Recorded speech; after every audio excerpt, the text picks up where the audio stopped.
po sa mga viewers natin at saka sa mga followers. Kasalukuyan po natin pinabubuhusan itong tithing, yan, para sa tambakan natin, kasi nga po ito ay naka-upstairs siya ng halos 1 meters dito sa Barangay Road. Ayan, tapos po yan, tapos papatungan po ulit. So yun po, pagkatapos ng biga na yan, napapansin nyo, patitigasan po muna mga ilang araw para hindi siya sumikad kung tambakan o backfill. Halos po yung mga rooms, yung living room, dining area, mga dalawang CR po yan. Isang CR sa master bedroom at isa po doon sa common CR. Katabi siya mismo ng ng kitchen at saka po ng dining room. Ayan. Ayan.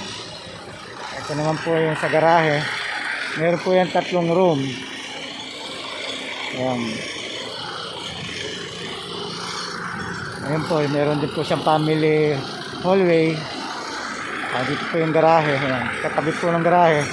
Sa unahan po ng garahe ay stock room or storage. Ayan. Ayan po.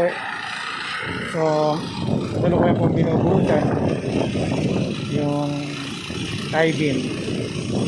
Pagkaraan po nyan, backfilling naman. Tapos puploringan na rin po natin, yabak na rin yung sanitary, yung pong electrical works nyan. Kahit pag nakabiga nasa itaas doon sa kakatangan ng bubong o mga truss, saka na lang po i-install ang mga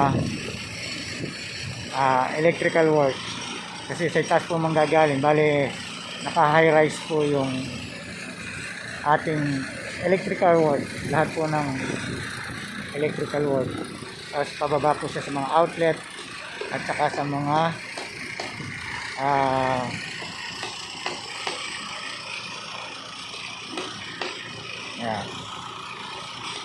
saka po sa mga switch yun. Saka po siyempre itong sanitary o plumbing sa tubig, sa CR, sa TMB, ayan, sa laboratory, yan, sabay-sabay naman po yan. Bago po yan buhusan yung flooring, pinaka-flooring o floor area,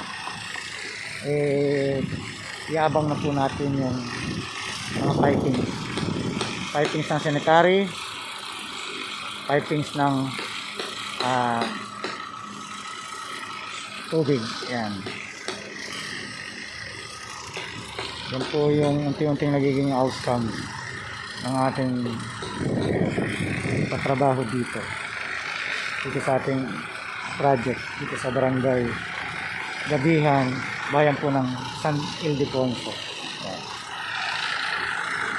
Doon naman po sa Malolos, shout out po sa inyo, hello po. Yan, nakaikot na po tayo doon. Lunes po yan ay diretso na po ulit tayo doon. Yan, sa mga gusto magpagawa po dyan, PM lang o DM lang, Wise Builders Contractor by EDC. Yes, shout out and God bless all.